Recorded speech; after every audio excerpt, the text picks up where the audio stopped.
I'm a firm believer that 50 sort of liberates women from, Yes. because you're also done largely with the responsibilities at home and Yes. can Yes. play a bigger role in society, which Yeah. perhaps. For example, I'm a honorary consul for Luxembourg.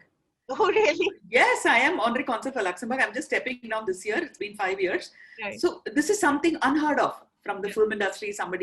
I don't think there is any other actor who's been an honorary consul of a country. Right. And as I'm stepping down, I was made election officer for the association's election, So there I am sitting there with corporate people and who's who of South India. And I'm deciding who's the president, who's the vice president, and I'm doing the election process. That is the kind of opportunity that women have today. It might not bring me, add to my bank balance, but it does add to the bank balance here, Yeah. Yeah, and obviously it influences your work. Absolutely. Your creativity. The more you see, the more you can do. I'll tell you something. Because of my association with Luxembourg and French, because my oath taking was in French. Yeah. There is a French song that I've actually written in Putta Pudukale. Really? Not song, it's a rendering. It's like a voiceover in a EDM music that Shruti is supposed to be composing in a recording studio, and it has like Hindi not Hindi. French voice. Right. I have written the lines for it and the lyrics for it. So you can speak French very well now. A little bit, not well. Still it reminds me of Shobna's role in that lovely film with Dulquer. I keep forgetting the name, but she's also learning French in it. And again, yes, actress who's timeless. Yes, it's so lovely to see all of you. You can be behind the screen, in front of the screen. You can write, you can dance, you can do everything. It's just so lovely. We've done all that in Putta Pudukale. We've sang, we've danced, we've cried, we've laughed, and we've gotten angry. We've been difficult. All that is there. But it's so lovely to see real people on screen, real people like us, isn't it? Yeah. But having said that, in films, in this role, in Putta Pudukale, I had to be 10 years younger than my age. Yeah, I had to be. And Anu had to be 10 years younger than her age. Right.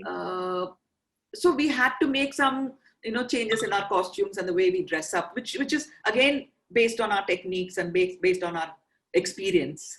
You behave like a 10-year younger person. Right. I'm supposed to have a 14 or 15-year-old son. In reality, my son is 28 years old. So you know what I mean? So you do that through experience. Yeah, and it changes your physicality. And yes, it does. Yeah. It does. So I had to eat less for 10 days. But be slim. Fit, and I believe you're a great believer in fitness as well. Absolutely. And vegetarianism and yoga and fitness.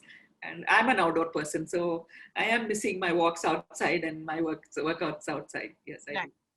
So I just wanted to talk a little about Pen as well, the series that you've done for television. I wish you could do an update now. It would be just wonderful as a web series, wouldn't it? I think I should do it. I think I started already. The iPhone film I did was a continuation of Pen. And in a way, Putta Pudukale is also a continuation of that. Okay. So you've given me an idea. So I think I should do Pen about 10 episodes and I should do it. Pen. In a way, maybe even casting the same actors because, they're all still there. I think yes. Still beautiful and wonderful. And look at their lives now or, just an idea. That's a great idea, Kaveri. I'm going to take up on that. But talk a little to me about the changes you've seen, not just in the film industry, but in society as a large as well.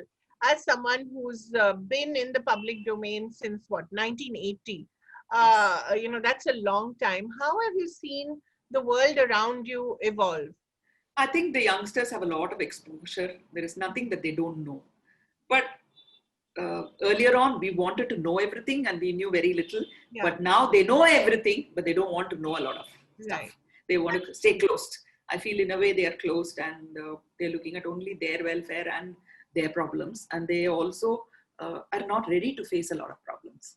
And that's when something like this happens and testing their endurance. Yeah. The same thing with film industry also. Sushant Singh, if you look at it, he couldn't take the pressure of whatever was happening. I don't want to go into it.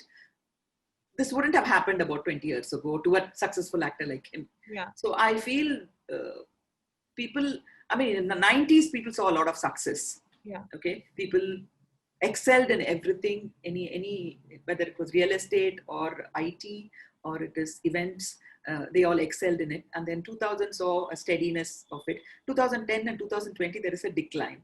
Absolutely. So this is a very difficult time for the young people. Yeah. In terms of unemployment. Yeah, because they've never seen shortages. They've never seen. Our generation was more resilient because we had seen shortages. We had seen sort of, not having everything. This generation has never seen all this. Yeah, like when I talk to my son, he says, I mean, did you have to book your phone and wait for a year? He says, yes. Did you have to book your car and wait for 6 months? No, yes, we had. Today, you go and pick up a car from the showroom the next day. All you need is money. Earlier on, even if we had money, we had to wait for everything. So everything was not handed on a platter to us. And I think being said no to this generation and them accepting it graciously, it's going to be very, very difficult.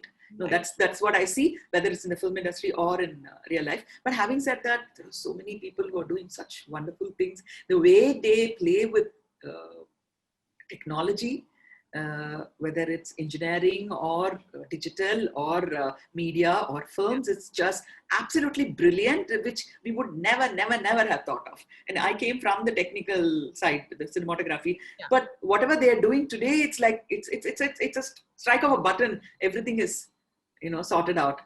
And if there is a light, like a cloth that is hanging from there, and if I tell the cinematographer, he says, "Ma'am, don't worry about it, I'll take care of it." And he does take care of it.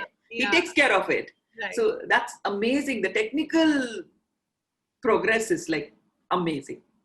But, you began as a cinematographer, so that must be something very close to your heart. It is. Yeah. So do you still sometimes feel like just picking up the camera and just going around and shooting yourself? I do that, but not in the face. But I always do that. Yes, I do that. So for anything that needs a little bit of photographic expertise, they call me. And when I travel with some 50 women in a bus, when I can catch their attention, I tell them, stop taking horrible selfies. And to get them into technicalities of taking a photograph, I have to tell them you have to look good. Do you want your double chin to be seen? Do you want your eyes to be squinted? You don't. So these are the things. So I start from making them look pretty. And from there, I tell them, if you keep the camera, you look bigger. If you keep it straight, you look equal. If you keep the camera up, you look small. I go to the technical details little later. First, I'll have to get their attention. These days, getting anybody's attention span is very, very tough. Yeah. Of course, Suhasini, I have to ask you about Mani Ratnam because he's an integral part of your life, an integral part of our lives as well. And we've been hearing so much about the grand spectacle he's working on. Can you tell us a little about it and how you're associated with it? I am not associated with it. He brought that story to me when we were just newly married. Okay. I'm talking about 32 years ago. Wow. And he asked me to convert it into a script. And I had no idea of how to write a screenplay. So I just wrote a kind of a short form of the story. And he said, this is not how you write script. And he started teaching me how to write a script and things like that. Other than that, I haven't had any association with the Ponniyin Selvan that he's making. And yes, I go for his shooting and I'm there and I'm watching the shooting. I'm being with him. But other than that, in this film, I'm not interfering. He's finished 30% of the film. And it's a two-part sequel. Right. So he's finished 30%. The other 70% will be done only when the pandemic is kind of relaxed. Right. Wherever he's trying to shoot, they're saying you can come with 100 people, 150 people. But he needs minimum of 500 people on the sets. 500? So, yes. Because it's such a spectacle, right? Yes. Yeah. It's all about palaces and war and warriors and, so it's going to take some time. I asked him even yesterday. He said, let's wait. We don't know whether we're going to shoot in Andhra Pradesh or North India or Sri Lanka. We just have to wait for things to get better. Right. So when you have, all your colleagues in a way in this creative crisis right now, yes. How have you, one result is this collaboration, which I think is wonderful. How else have you sort of kept your spirits alive? Because you're all quite close, I think. Yes, we are all close, and about 30 of us are in a WhatsApp group, which includes Jackie Shroff and Poonam Dhillon also.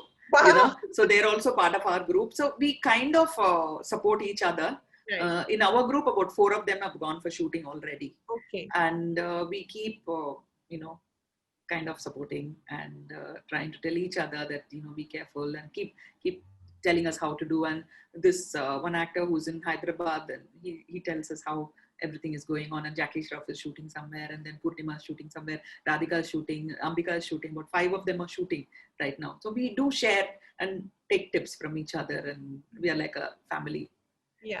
But the first and foremost issue here is health. So concern is health. So we keep telling each other we have to stay healthy and safe. That's more important, because we are not just our work. We are also have other responsibilities. So we can't be thinking only about work now. In case some of us have kept money aside, which will take us for another 6 months without working, that's a better choice, is what we always tell each other. Yeah.